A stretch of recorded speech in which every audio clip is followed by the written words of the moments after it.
wake that ass up. Early in the morning. The Breakfast Club. We are the Breakfast Club. Let's get in some front page news. Now, in some quick sports, congratulations to Oklahoma City Thunder. They beat the Pacers last night, 103-91. Drop on the clues bombs for OKC. Tyrese Halliburton was injured during the first quarter, though. They believe it was an Achilles injury. Definitely was an Achilles injury. Wouldn't have made much of a difference, though. I mean, Yeah, OKC would have still won the game. Yeah, OKC, they played amazing. I think they did good. They was up by 20 at one point, so congratulations to OKC. They've been the best team in the league all year. I mean, that's usually how it's supposed to play out, right? The best team in the league all year wins the championship. They deserve that win. And Kevin Durant has been traded to the Houston Rockets. Now, the Rockets are sending Jalen Green, Dillon Brooks, and the number 10 pick in the 2025 draft, and 5 second-round picks for KD. So they're going to have a squad. No, they're not. There you go. They not going to win a goddamn thing. Cut it out. And I like it. I would have kept that young core together personally myself. Yeah, I like Jalen Green and Dillon Brooks. But, the coach is dope, too. I don't know if KD can play under that coach. Yeah, I don't know if KD can play under him. KD has not proven that he can lead anybody to anything. So, no. Yeah. What's up, Morgan? Hey, y'all. Hey, how we feeling on a Monday?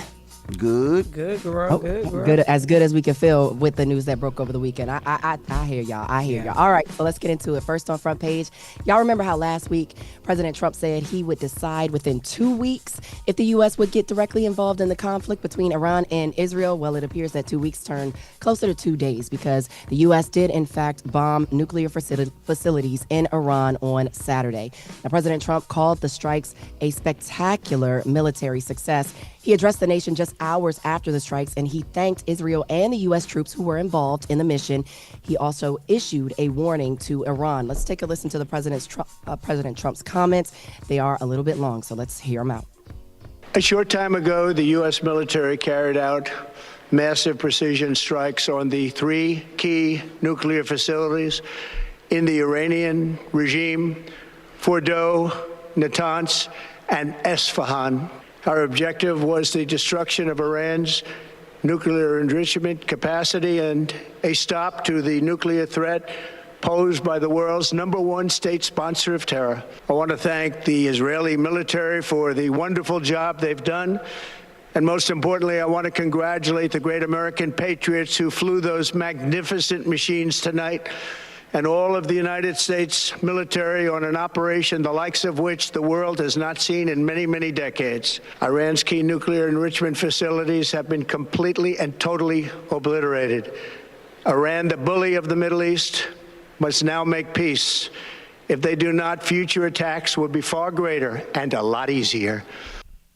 Yeah, guys. So Israeli Prime Minister Benjamin Netanyahu, he expressed his gratitude to the U.S. and President Trump. In a recorded address, Netanyahu said Trump's decision to strike Iran will change history. Let's take a listen to those comments from Israeli Prime Minister Benjamin Netanyahu. History will record that President Trump acted to deny the world's most dangerous regime the world's most dangerous weapons. President Trump and I often say, peace through strength. First comes strength, then comes peace. So, of course, this comes after Israel and Iran have been trading airstrikes for more than a week. Now, Iran's foreign ministry says the U.S. has started a dangerous war against Iran. They released a statement saying in the midst of a diplomatic process, the U.S. has betrayed diplomacy. The statement said the U.S. government bears full responsibility for the grave consequence and dire repercussions of the attack. Iran's foreign minister is in Moscow with urgent talks for urgent talks with Russian President Vladimir Putin. Abbas Araghchi told reporters in Istanbul that Iran and Russia have strategic partnerships, and they always consult each other when because they are allies. And the Kremlin has helped Iran with its civilian nuclear program in exchange for supplying Russia with military drones in its war with Ukraine. So this does appear to be an escalating tension. I will say that the State Department has issued a worldwide caution security alert. The State Department said the conflict between Iran and Israel has resulted in disruptions to travel and periodic closures of airspace across the Middle East. It's the alert. The State Department has advised U.S. citizens worldwide to exercise extreme caution. And it follows the Department of Homeland Security's issuance of a National Terrorism Advisory System bulletin.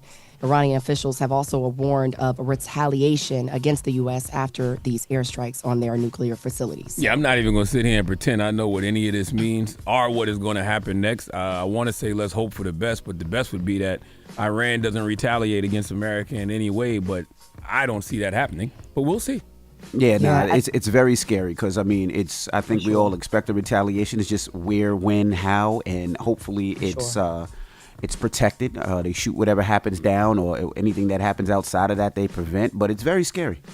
Absolutely. At 7, we'll talk more about in detail about the strikes, and I'll share how Congress feels about this. So you guys stick around for more Front Page News at 7. Morning, everybody. It's DJ NV, Jess Hilarious, Charlamagne the Guy. We are the Breakfast Club. Let's get in some front page news.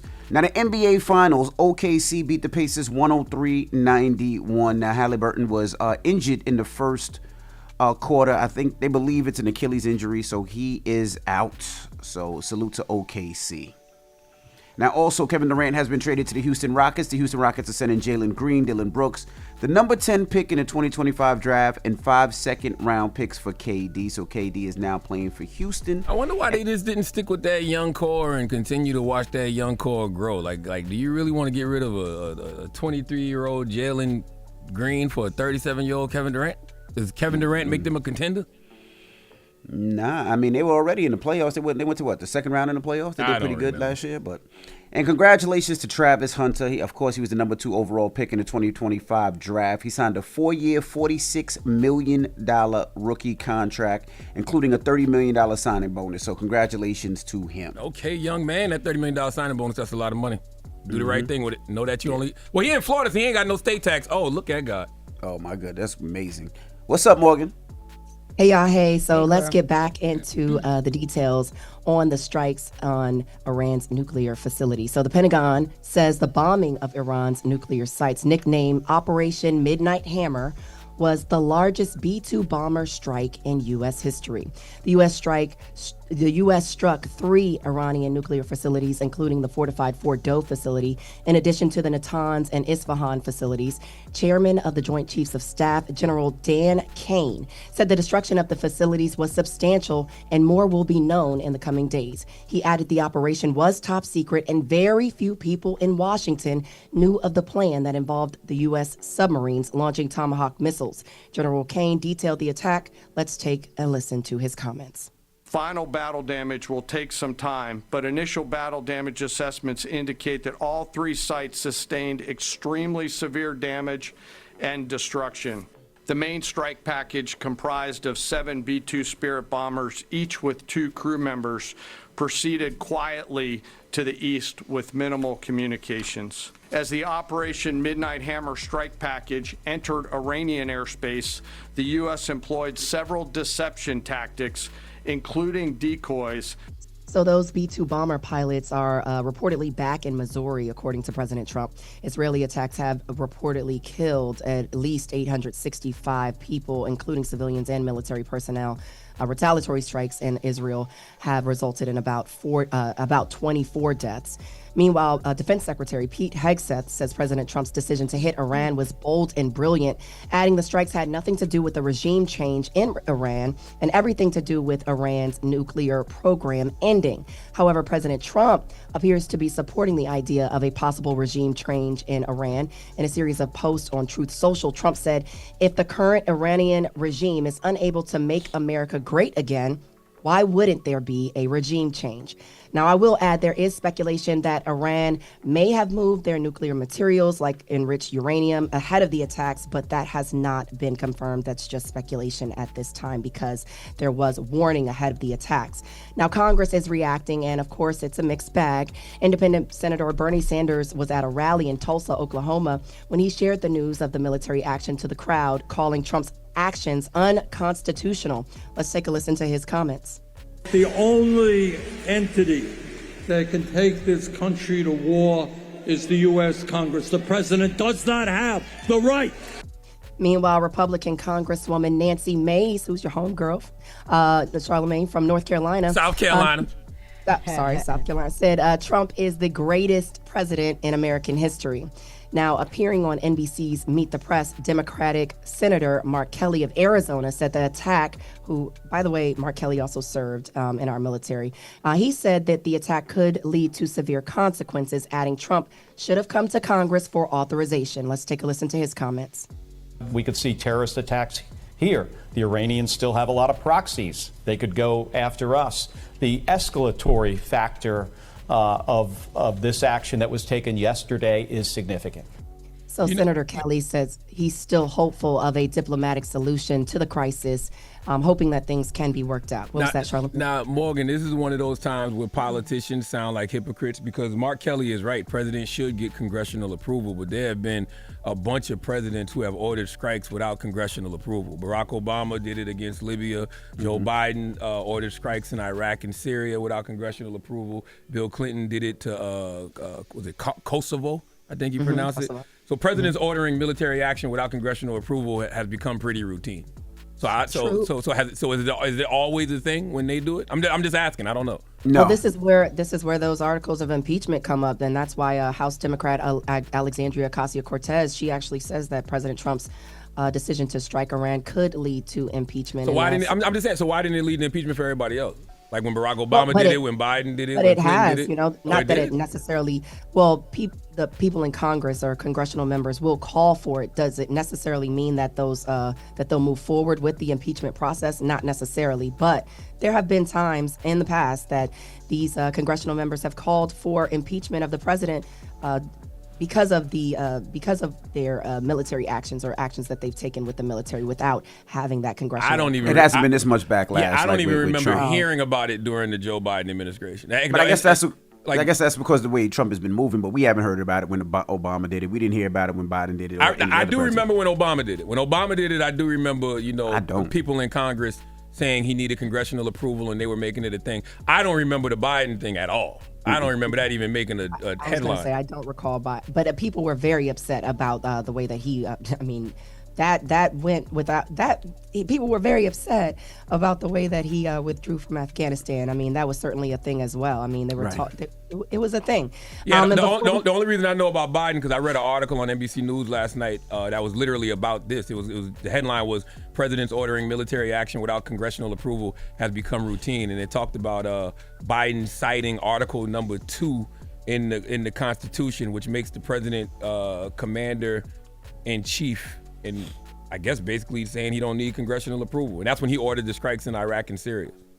Also, at the same time, because the recent ruling with the Supreme Court that gives the president immunity to things, I find that will be something that, will work in the president's favor in this particular instance, because it is one of those things that everybody shouldn't know if we're going to, the U.S. doesn't want to show their hand, right? Mm-hmm. So at the same time, it's true. You're not going to tell everybody what you're doing. So, we'll see what happens. But as far as what is taking place here on the home front and how this impacts us on immediately, oil prices are jumping following the U.S. airstrikes on Iran. U.S. crude oil has gone up more than 2% Sunday evening to $75.60 per barrel. This comes, of course, as there is uncertainty regarding the oil supply outlook in the Middle East. Iranian state media also reported that the country's parliament supported closing the Strait of Hormuz. According to the Energy Information Administration, 20% of the crude oil consumed by the world passes through that strait, which, by the way, is located in Iran. So meanwhile, the Dow Jones Industrial Average, S&P 500, and NASDAQ futures have all been down. But we will see more of that as the market opens today. So. Yeah, they said if there's more disruptions to that strait. Was it the Strait of Hormuz? Or what is it called? Hormuz, yeah. Yeah, they say gas might jump up to $1 to $1.25 per gallon. Yeah, that's what they be saying. They're gonna have to release. They're gonna have to release some of the reserve to help people out because it's gonna be ridiculous. I mean, $8 a gallon. Nobody's gonna be able to drive anywhere, or the buses or public transportation. Everything's gonna be super duper expensive. But not only that, I believe that also some of our goods pass through there as well. So might want to rack up on things that you can if you're in the grocery store. Just start to don't say that.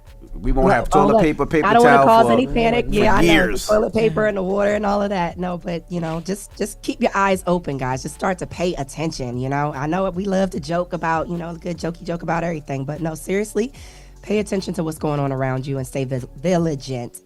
Vigilant. Yes. Keep your eyes on. Yeah. Keep your eyes out. Keep your eyes on the swivel. There you go. Period. Yeah. So All right. that's your front page news. I'm Morgan Wood. Y'all can follow me on socials at Morgan Media. And for more news coverage, follow at Black Information Network. Download the free iHeartRadio app and visit us at BINnews.com. Thank y'all so much. Wake that ass up. Early in the morning. The Breakfast Club.